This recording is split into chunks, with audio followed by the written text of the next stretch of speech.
You're on the best-selling authors summit 2025. I can't believe it's a new year, but it is. Happy New Can't Year. avoid it. Yes, well, happy New Year. Slightly belated. We're, in the process of over coming out of Chinese New Year. So you get two whacks, one because of so you get double whammy. You get one where it's celebratory, you drink a little bit, and the next you await, you either divvy up or accept red envelopes. Well, that's based Yes. on your heritage. So you get two gifts. Okay. I missed out on the Chinese New Year part, but we'll take this. But let's talk about Awakening Love, your Yes. heartfelt book, and share with us what inspired you to write this book about a relationship with a cute as can be pug. So the pug's name is Ming Yu. Okay. That's a Tibetan name. His name is Ming Yu. What prompted me to write this book? I think in our previous conversations, Mitch, Mm-hmm. knew that I came out from quite, I guess, life-changing experience, surgery, you know. Yes. And while I was recovering, Mm-hmm. and then I was thinking, what should I write about in this book? And then I thought that, well, since I am now on my second lease of life, so to speak, I should write about what happened and in my first lease first, right? And it's been something that I wanted to do. I did not know that I was going to write it then, but after the operation, then I said, no, this is the time I got to do it. Let's do it. So that's how I wrote about it. And this book is actually like a bit of a memoir, like that, and a little bit of a novel recounting the experiences that I shared with our pug and how special he was to me. But he's a first time dog, right? So every first time is a special. So you know that. He was your first pet? First pet, yes, we had dogs, but they were all huge and gigantic, like Great Danes kind of dog. You don't, and that was when I'm 5 years old, right? So Okay. this is Okay. my real pet, and he's extra special because the person who gave it to me holds a special place in my heart. He's my spiritual guru. So and that is also why I connected it to my life is because I was given a life, a little dog, the size of my palm, right? I was given a life. So I wanted to really share this life that I have with Ming Yu to whoever wants to read it. How old was he when you, I don't want to say acquired him, started your relationship? Our relationship started. Sounds funny. Well, but it is. It's It our is. It relation. It's is. a relationship. It is. It Maybe is. maybe Yeah. different Our breeds or. relationship started when he was only 6 weeks old, and he Mm, was the size of my palm. He fitted right in. And he was this derpy guy, and in fact I would say that out of the three puppies that were there, he actually chose me because yes. we let the puppies run around, and I was sitting on the floor so that I'm on the same level as the puppy, and he kind of just climbed up, very gung-ho. He just climbed up, and then he just like looked me in the face and he goes, okay. And then he just settled in my lap, and then Guru said, I think the puppy chose you already. So that's how the relationship started, you can say. Well, it is a starting of a relationship, and Yes. it's almost, if I'm going a little bit deeper, and I've had multiple pets in my life and have had bonds, some more, some with a deeper relationship than others. And it Yep. may sound a little crazy. I had a favorite fish as a boy that used to swim Well, around, and it was called an arowana. It was a specific type. oh, You know what it is, but I bought it when it was a little, and it got to where it was over a foot long in my aquarium. And I used to talk to it as a 10-year-old boy, thinking arowana. I would think, and I would sometimes reach in and just touch his back on the top yeah. just to pet him. And I mean, he didn't give me affection back. He'd maybe bite my finger a little bit, thinking that I was a guppy that was his food. And then when he got a little bit bigger, he had a little bit of these needle teeth that used to snip me a little bit.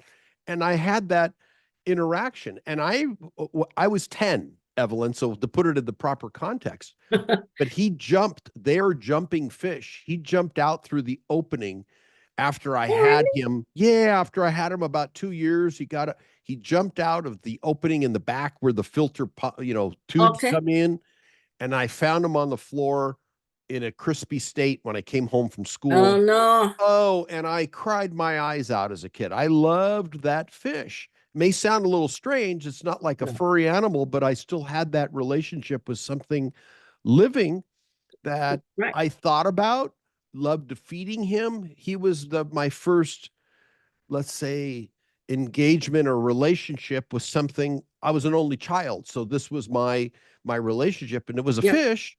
And I also had dogs, but I loved this fish more than my dogs at that point. And because I raised it, the dogs From were, a yeah, from a little tiny thing, like you said, in the palm of your hand, same yeah. description, just a different animal. So I can relate to that. And I think many of the people that are on this call with us today can relate to that because we're humans, and Yeah. it fills a void, doesn't it? Yes, yes. And you know what? The key about this is that there is an interconnectivity between Yes, good word. animals and human. And the point is we are communicating. It's just that we do not know what the consciousness is saying to each other, but there's a communication. And if you think that, that's perfectly fine, because sometimes if you call the name of your arowana and then he Yeah, comes to you, right? You know that they are sensing something. It is something there. So it is sure. not like, a makeup story or anything. Well, you had a particular name for your puppy, and then it became, of course, a full-grown dog, and the relationship you developed with this animal, Yep. and at least you assigned a name. I wasn't creative at age 10. My arowana was called arowana. No, the next time you have to name all your fish Yeah, you need something. names. Yeah, well, it was I just make a joke. Yeah, about that. So Yeah. you learned in Awakening Love, your well-assembled book, and I was able to join you in this journey of assembling this book. And it's all about love. It's a perfect title. It's this relationship that we're Yes. talking about that you had with another being, a dog Yes. being. It's a being. Yes. Let's say It's a being. it's a being, not a human being. It's a dog being. Yet you had this relationship. Give me the first lesson you learned. Well, before I answer that question, you Okay. have to know the reason why the book is called Awakening Love. Oh, It's a concept that I believe in. And awakening love, it is in all of us, we have love in all of us because we are humans, right? And whatever beings. But the point is it is hidden until someone awakens it. And that is the connectivity that we need. Once you have awakened that love for humans, for animals, then I think you are changed forever. So that's the part of the how awakening. long was he your companion? 14 years. Wow. Wow. Every day he's at my feet, especially when we worked because I work from home a lot. So he's always Oh, at okay. my feet. A quiet guy. So going to your question, what did Ming Yu What did you teach learn? me? What did Yeah. I learn? Yeah, unexpectedly, Mitch, patience, right? I'm impatient because we all are. We're always rushing through life and everything, right? So we want to do everything quickly. But he taught me to slow down. And how did he do that? He taught me that he's also a living being. I forget because he's like a toy, right? And then you wind it up, you charge it, and then we want to go and all that. But he taught me to slow down, if he's slowing down, I have to slow down. Like in our walks, we walk almost every day. I have to slow down. I will look at what he's looking at. If it is the tree, if it is something, I will look at what he's doing. And if he speeds up, I will speed up. So this is a part of patience, right? And this patience that I noticed from him, I also learned to incorporate into my, work life and all that. Um, I give you an example. So when we work, we forget that different people have different pace of working, of thinking. Sure. So what it does for me is that I kind of slow down a little bit, and when I notice the slower ones, I'll coach them a little bit more, and then so that they don't feel any stigma of being slow. Mhm. And I think that's very important because, we go through life, and there's so much things going on. And if I think that I can do that for someone, I think that's very good of me and for the person as well. And yeah, so that's one thing that I really learned, and to be really mindful about what I'm doing. So and with Ming Yu, it was interesting because I never used to walk in the park and notice all these things and smell the flowers. I'm not that kind of person, if you know me. But but because of the dog, I'm like he's standing there, and he's very interesting. He will watch the bushes, and he'll watch when he sees a butterfly, and he'll stand there and he'll look and he'll observe. It's quite interesting because I don't think I've seen any of the dogs in the park doing that, just standing there and observing the butterfly. So I found he was quite a interesting character. So that was right, I in comparison with my current dogs, right?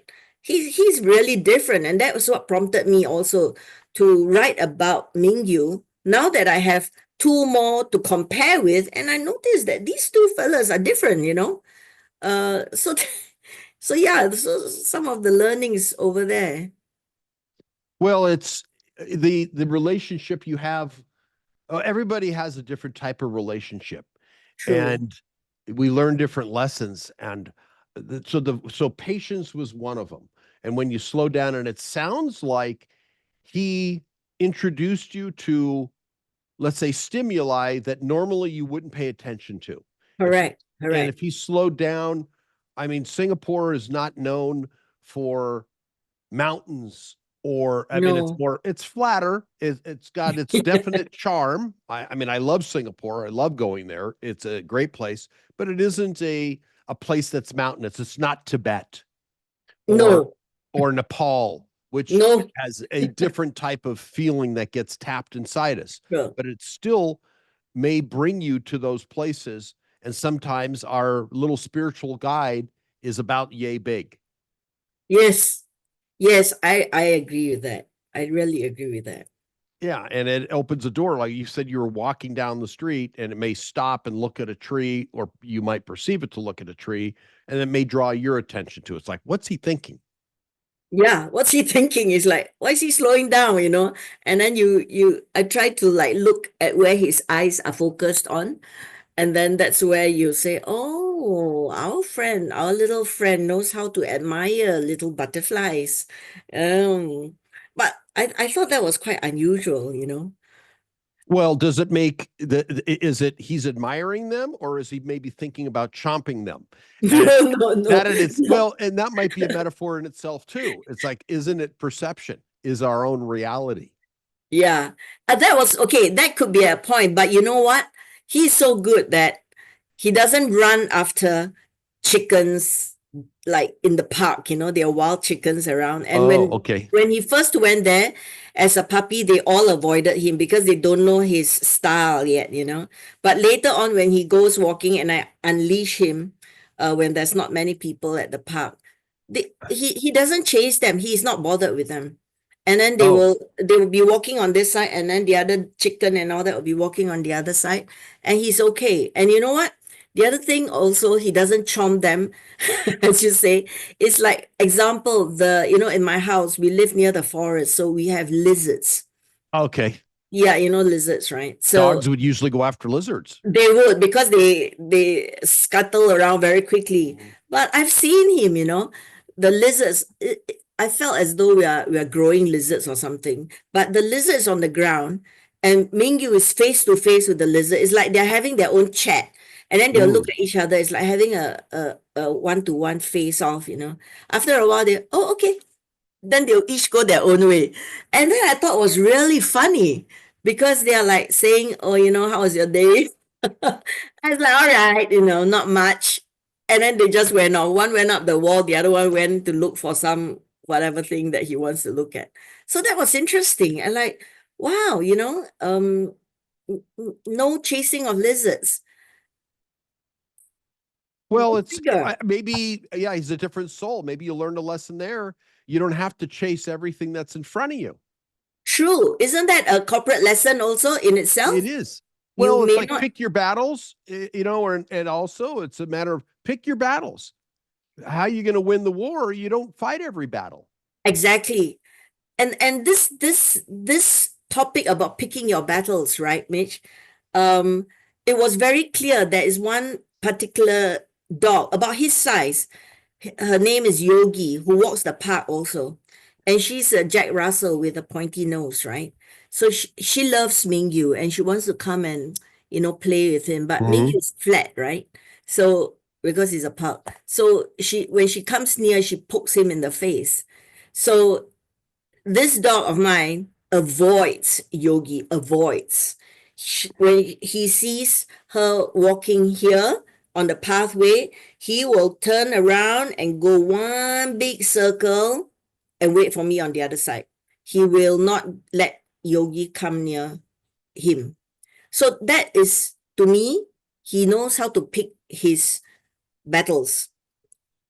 To me, it is like learning how not to get into tussles with other people on other people's terms. So I pick my own battles. I come back to fight another day on my terms. I may take a longer route, but I will come back. Well, and yes, yeah, and sometimes, you know, I don't know who I heard this from, but dogs may bark a little bit, and they may not have the memory or the resentments that humans carry. They They might don't. start a fresh day, and that's a lesson learned. It's the simplicity in matters where humans Yep. can, not all, but some of us as Homo sapiens hold resentments from a day that was a week ago, and that Mm, individual that we may have a resentment with is owning real estate in our brain. right. He's got a position in our brain of resentment. It's like we're giving that person too much weight. They might Yeah. have forgotten about the incident. And dogs, I don't think, carry resentments. Elephants do, but dogs don't. They don't, but they remember what is good for them and what's not good for them. I believe they do. And that's a good point in itself, also. It's Yeah. okay. If we know that walking in the traffic will cause a problem for us, we don't do it. Yes. No, So we don't, if we had a, if you have a little dog and you see a Rottweiler walking down the sidewalk opposing you and you're getting closer with a spike collar around its neck, and the owner is a ruffian type person, you don't want to get into an engagement. You may pick your no. dog up to avoid that. You know, humans act in a different way Yep. sometimes, can be confrontational if you have a lot of testosterone in you at that moment. But as a parent, because you're a parent, you are the parent of that dog, so to speak. Yeah. Our roles aren't necessarily equal. They're the exchanges back and forth. But you might have picked your dog Ming Yu up to avoid that interaction with the spike collared Rottweiler. Mm-hmm. Yeah, because Mm-hmm. that's not a battle it could win. I'll pick him up if I see Yeah, someone like that. exactly. Well, yes, but those are visuals. I mean, and it's how does that Yeah. apply to our real life? Because your book isn't just about, or it's not limited to, not just, it's not limited to, oh, I love my little dog. You've applied life lessons throughout this book. And Yeah. that's what gives it some great traction and uniqueness, is what I would say. Yeah. And you know, when I was writing the book, the more I wrote about it and the more I recalled what was happening, you know, in the past, then I realized that, wow, it really became more and more obvious to me because on that time when it happened, I was reflecting on it, but it's all forgotten. But as I wrote the book, it became clearer and clearer to me what it was about. So so yeah, I'm totally convinced with myself. And your journey, when our relationship started about a year ago, you came Yes. in a little bit later than the other people are in your group, who all 12 of you created your concept, had a book idea, wrote it, we pushed it. It's now undergoing bestseller status because of all the sales that you've created, interest. You've got quite a few reviews because you've touched people's hearts throughout this process. And you impressed me because I think you were about 2 to 3 weeks behind everybody else. You caught up and then shined. You shined. It felt like you had, because you went through a rough surgery, and that's your place to disclose it or not, but you went through, let's say, a medical challenge, and then you had joined, and you were inspired because of I believe it was a real jump start for you to start the next area of your life. Right, right. And in fact, Mitch, 21st, no, 24th January is my anniversary to the operation. And you're right, I missed three lessons. I mean, I came Mm, in on the lesson number four, and right. I thought we were ending soon. So I was in a big hurry to write. Um, Somehow my mind was really focused, maybe because it got opened up and then, more air got in or something. So Maybe. Good. maybe Good. it got more oxygen. Pretty bad. Yeah. And that's So where you got recharged almost, didn't you? yeah, probably. So I wrote it during my medical leave. Maybe that's why I could finish it so quickly.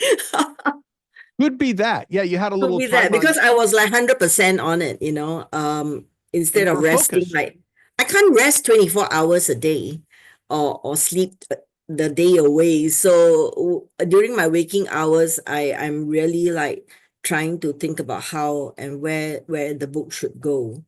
It went through a lot of editing, of course, but I think it came out okay. It came out very well, and I like your Yeah. books. What brings it into our my question for our audience here: what's your gift for them? Because we've talked about it, and it's an excellent book, heart centered. This isn't a tactic about how to make more money. I mean, we've got a Yeah, bunch of authors on this summit, but share what you're offering to our attendees.